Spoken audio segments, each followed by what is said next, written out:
라이트 앤 딜라이트 말씀 묵상의 시간입니다. 거룩하신 아버지 하나님, 오늘도 우리가 주님의 은혜와 사랑을 의지하고 이 하루를 살 수 있도록 도우시니 감사와 찬양을 올려드립니다. 주님을 향해 우리의 마음을 활짝 열게 하시고 주님께서 우리를 붙잡아 주심을 기억하게 하시고 주님을 신뢰하고 주의 말씀을 묵상하며 주님과 동행하는 하루가 되게 하여 주옵소서. 우리가 주님을 늘 깨달을 수 있도록 오늘도 우리를 성령으로 충만케 하여 주옵소서. 예수님 이름으로 기도합니다. 아멘. 오늘은 요한계시록 11장 15절에서 19절까지의 말씀을 함께 읽고 묵상하겠습니다. 요한계시록 11장 15절에서 19절 말씀 새한글 성경으로 읽겠습니다. 또 일곱 번째 천사가 나팔을 울렸습니다. 그때 하늘에서 큰 소리가 났는데 이렇게 말했습니다. 세상 나라는 우리 주님의 나라가 되었고 또 주님의 그리스도의 나라가 되었다네. 그분이 끝까지 영원히 임금으로 다스릴 것이라네.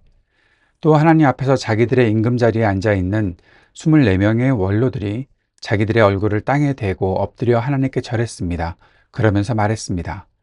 우리가 주님께 감사드리네.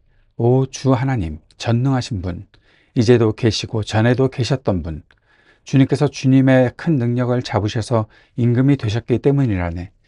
다른 민족들은 화가 치밀었지만 오히려 주님의 진노가 닥쳐왔다네. 죽은 사람들이 심판을 받을 때가 이때 주님의 종 예언자들에게는 보상을 주신다네. 성도들에게 또 주님의 이름을 두려워하는 사람들에게도 보잘것없는 사람이든 대단한 사람이든 그리고 땅을 망하게 한 사람들은 망하게 하신다네.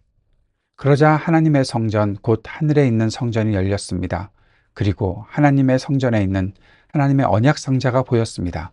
그때 번개들과 소리들과 천둥들과 지진과 큰 우박이 일었습니다. 아멘. 오늘 요한계시록 11장 15절에서 19절에서는 이 본문이 어떤 위치에 있는지를 우리가 먼저 생각하고서 묵상을 시작해야 될 텐데, 이 본문은 7개의 나팔 중에 마지막 7째 나팔의 울림이 있을 때 일어난 일입니다. 6번째까지의 나팔이 있었죠. 9장에서 있었는데 그 9장에서 있었던 첫 번째부터 네 번째 나팔은 자연에 내리는 어떠한 재앙들, 심판들이었다면 그 중에 5번째, 6번째 나팔은 이제 사람들에게 내리는, 그러나 그 모든 나팔 때 심판이 임하는 것, 재앙이 임하는 것은 부분적이었죠. 3분의 1에 대한 재앙, 그리고 회개가 촉구되었던 거죠.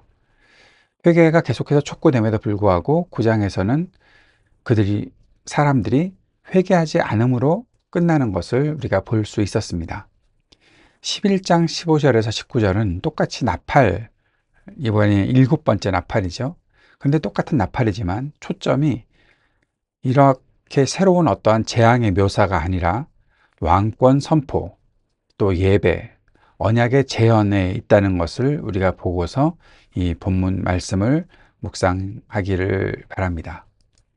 15절에 보면 큰 소리의 선포가 있었습니다. 세상 나라는 우리 주님의 나라가 되었고 또 주님의 그리스도의 나라가 되어 세상 질서 전체가 그리스도의 왕권 아래로 전환됨을 선언하고 있습니다.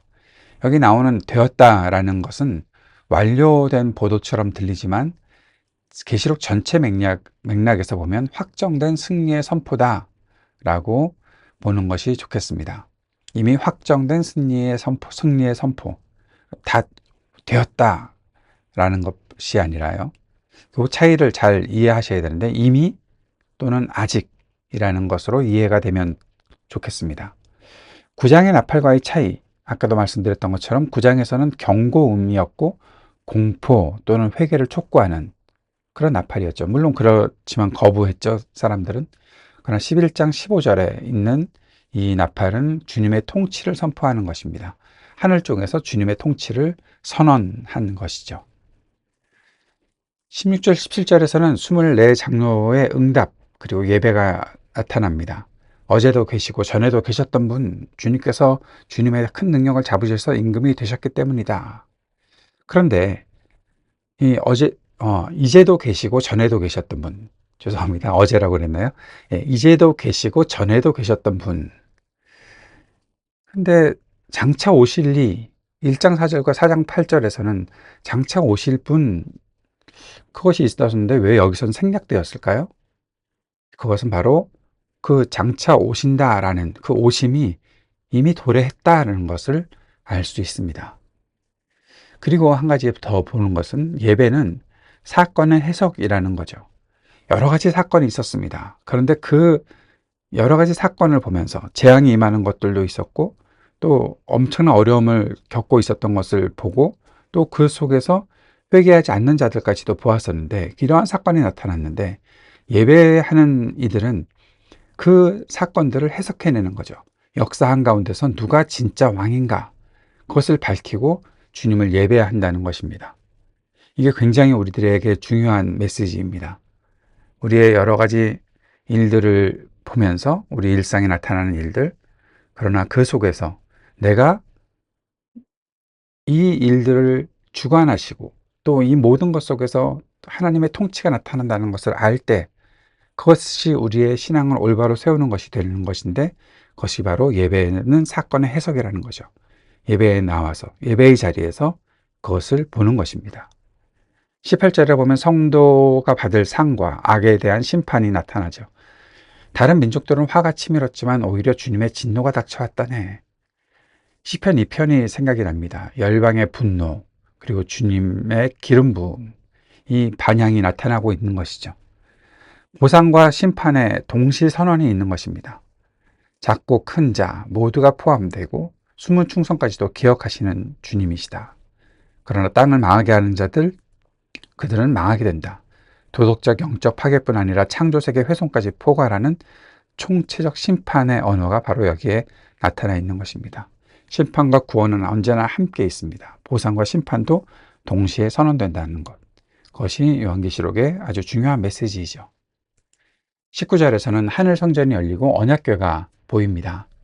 언약궤는 임재, 하나님의 임재, 언약, 속죄의 상징이죠.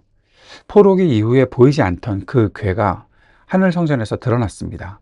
하나님의 언약대로 친히 임하신다는 표지가 여기에 있는 것입니다. 그리고 이어지는 번개, 소리, 천둥, 지진, 우박 이것은 신의 산 그리고 성전의 현현을 나타내고 있습니다. 출애굽기 19장, 시편 29편 그곳의 패턴이죠. 하나님의 임재가 심판과 함께 도래함을 알리는 신현의 신호입니다. 여기에 있는 이 11장 15절에서 19절까지에 있는 핵심 메시지 4가지를 본다면 첫째, 왕권의 공적 선포입니다.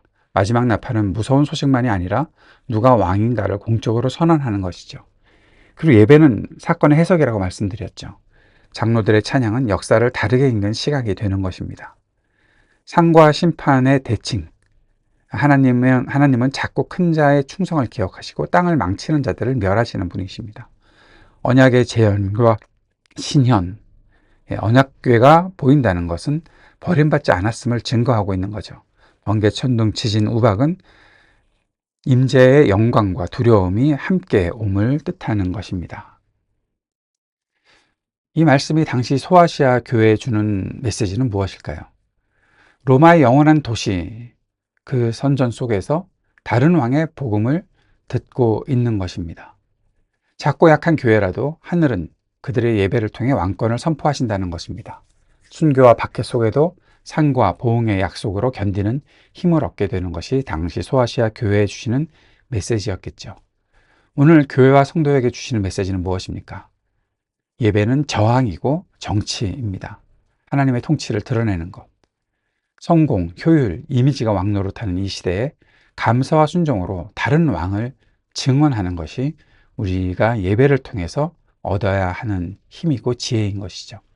작고 큰 자 모두를 기억하시는 하나님 앞에서 작은 정직, 은밀한 자비를 택하는 것이 오늘 우리의 삶 속에 있어야 하겠습니다. 땅을 망하게 하는 일에 가담하지 말아야 되겠죠. 거짓과 착취, 환경 파괴, 관계 파괴의 구조 속에서 그 모든 일을 우리가 떨쳐내는 것. 그리고 의사결정을 할 때 왕의 방식, 하나님의 방식, 온유, 공의, 진실을 우선순위에 두는 것이 우리의 삶에 나타나야 하겠죠.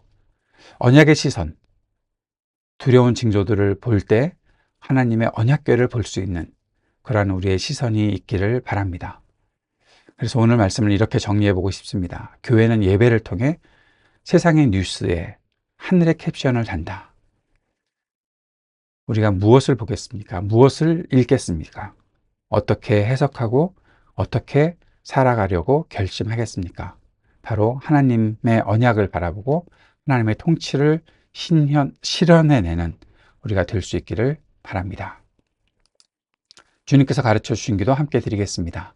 하늘에 계신 우리 아버지, 아버지의 이름을 거룩하게 하시며 아버지의 나라가 오게 하시며 아버지의 뜻이 하늘에서와 같이 땅에서도 이루어지게 하소서.